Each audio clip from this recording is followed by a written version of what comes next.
Are we professional or what? Okay.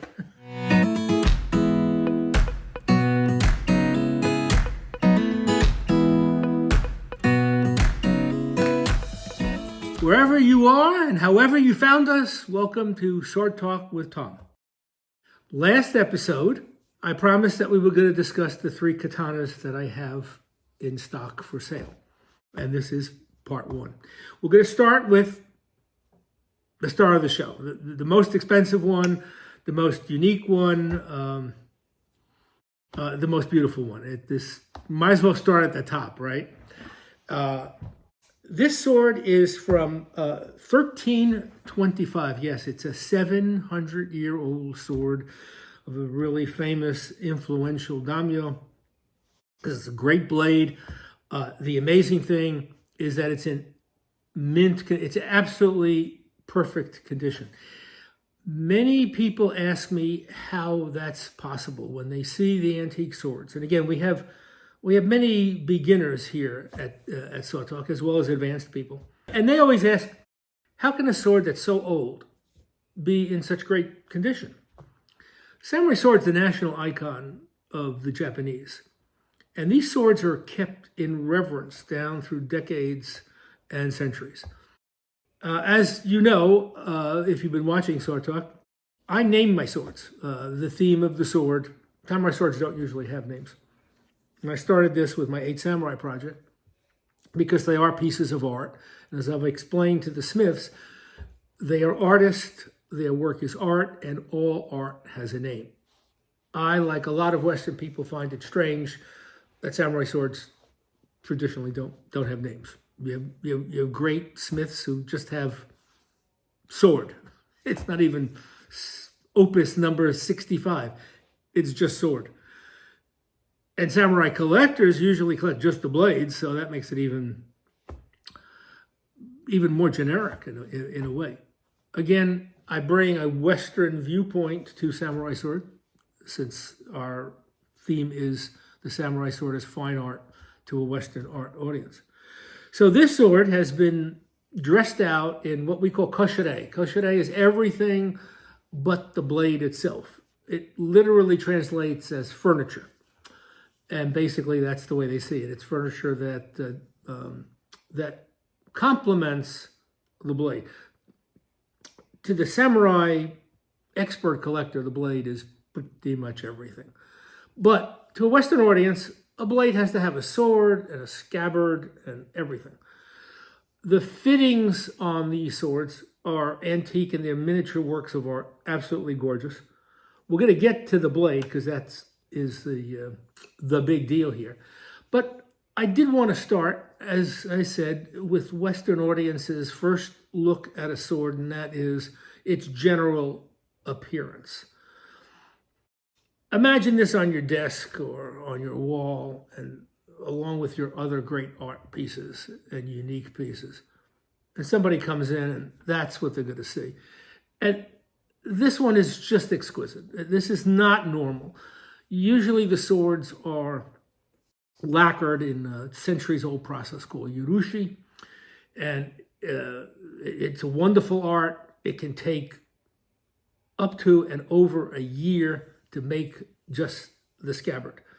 When you add this element, which is makie, which is gold inlaid into the sword, it takes another true genius, expert artist, and it can take longer. There are 7 masters that make up one sword. The forged blade by the smith is just one master. Every piece of the sword has to be made by a licensed master in Japan. They are the only civilization we know of that controls the arts, especially if it has anything to do with their culture. So you cannot make a blade in Japan unless you have served an unpaid apprenticeship of a certain number of years under a licensed master. The handle, same thing. Licensed master who has served an apprenticeship.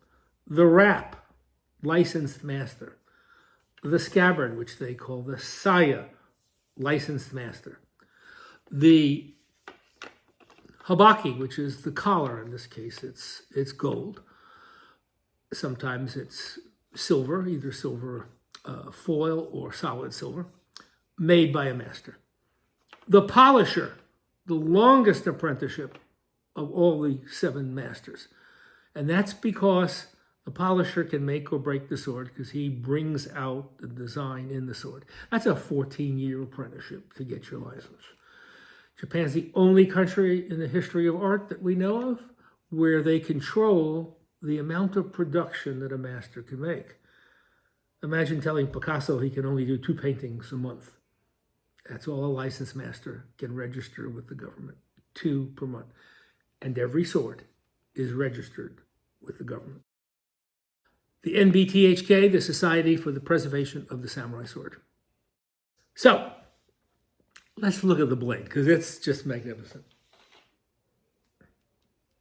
Then we'll get back to the fittings. Those of you who have any knowledge of samurai swords know that we never touch the blade with our hands. There's oils from our hand that will get on the blade. Again, we treat the blade with reverence that it's due, because it is a devoted work of art by a master. So this is a katana, which is the long sword, which is not to be confused with the tachi, which is an even longer sword that went out of use in the 14th century.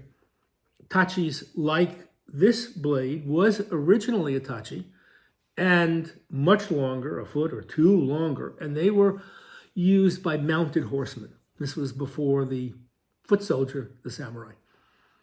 As warfare changed, they wanted something for the foot soldier to use in an infantry battle. So they cut down the long tachis and made katanas. Only the samurai were allowed to carry the katana. The other swords were the wakizashi, and which is a mid-sized sword that the samurai also carried, but were also allowed to be carried by noblemen, merchants, members of the court. And a tanto, which is a knife with a lot of great, beautiful decorations on it. So this is a katana from the 14th century that had originally started out as a long tachi and had been cut down for a daimyo lord. The design on it, we've learned about the design that the smith puts in to both strengthen the blade and also to add to its beauty. This particular one is a straight hamon. Sometimes they're wavy, sometimes they're kind of mottled. This is called the sugaha. The samurai sword was the ultimate weapon because it didn't break in battle. And it didn't break in battle because the samurai smiths found a way to make a steel blade using both the hard steel and the softer carbon. It's built almost like a taco, where the softer steel is inside and encased by the hard steel. The edge of the blade, of course, is the hard steel. But right below the hamon, where you see the color changing, that becomes the soft steel.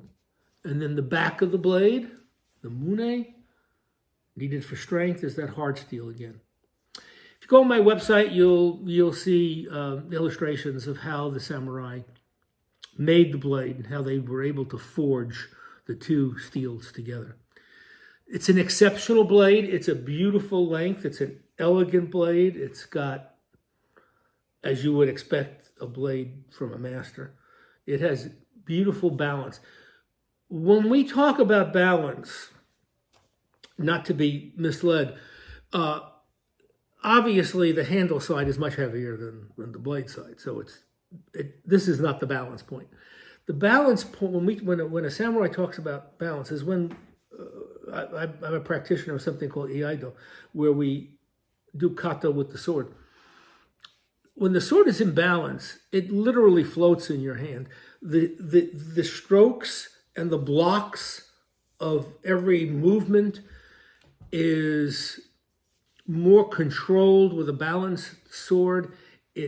it strikes forward. The sword seems to have a soul of its own. It's just incredible. There is no way to describe a perfect katana except by feeling it and touching it. And that's why these swords are really, really wonderful works of art.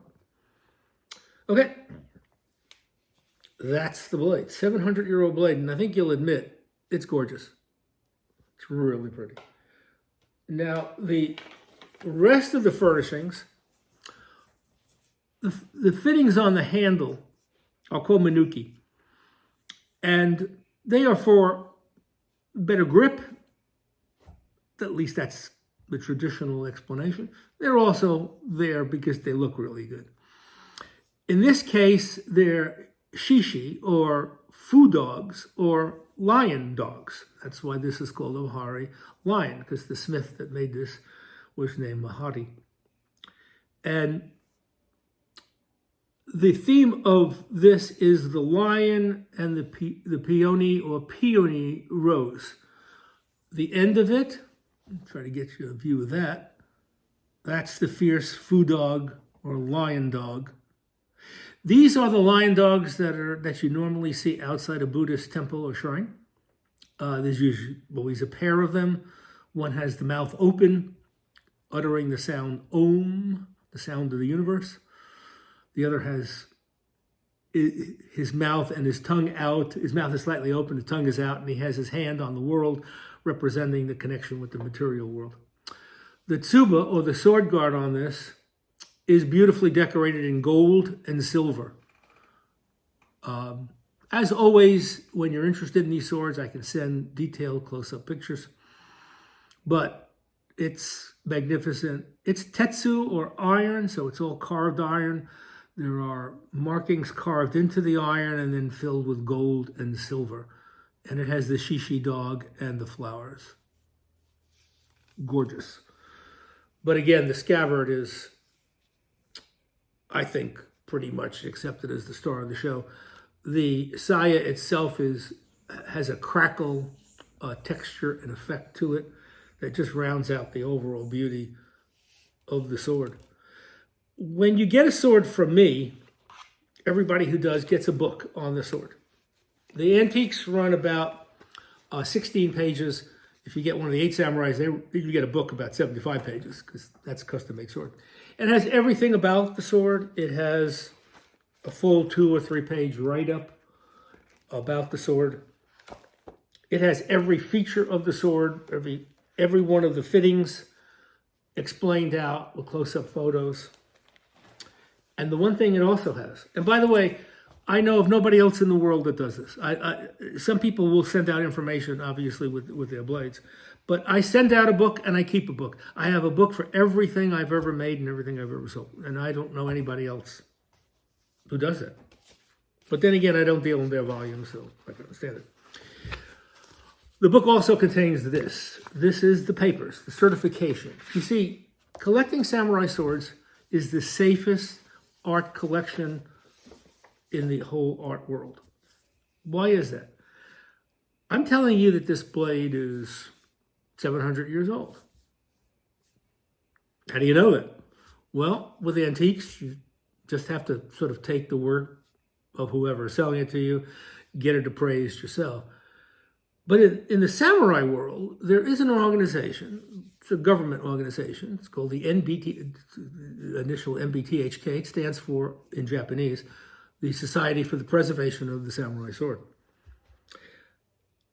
A sword or even antique fittings are submitted for something called shinza. That's called evaluation. And then papers are issued. And they've been doing this for a long time. Don't forget that even before photography, they used to take rubbings of the sword handle. Underneath the handle, this is, as you can see, the tang of the blade, is the signature of the smith, if there is a signature. Sometimes there isn't. There are file markings. If there is a signature, it'll have the date the sword was created, the school that the smith went to, his birth date, has all the information. And what the NBTHK does is it then issues certification saying, yep, we certify that this is what it is. It has a registration number, and it's on file, and you can register swords that are 100 years old, or in this case 700 years old or older. Their team of experts will certify it, and that certification is good forever. No matter what else comes up or is learned about that particular smith or school, the certification papers stand on their own. It's gold. Now, speaking of color, normally it is yellow. That's the basic certification. This particular sword is what's called Tokubetsu Hozo. It translates as especially worthy of preservation. It's the highest, unless I don't count the Juyo, because that's museum quality. I don't deal with those because those are extremely expensive. I can get you one of those if you want. I don't buy those because I cannot pass those on to my clients who are art collectors who are kind of just starting out. If they want a sword of that quality, they usually go to the 8 Samurai series. Anyway, I advise you not to buy a samurai sword, or to be careful buying a samurai sword, unless it has papers, unless it has certification. If it has it, you buy it in confidence. As long as you keep that registration number, should you ever even lose it, you can always apply for a copy. It's in with your book. The book is something that when people start admiring your piece of art, you can discuss with them. Again, this is called the Mihara Lion, and it is the first of the 3 katanas. See you next time.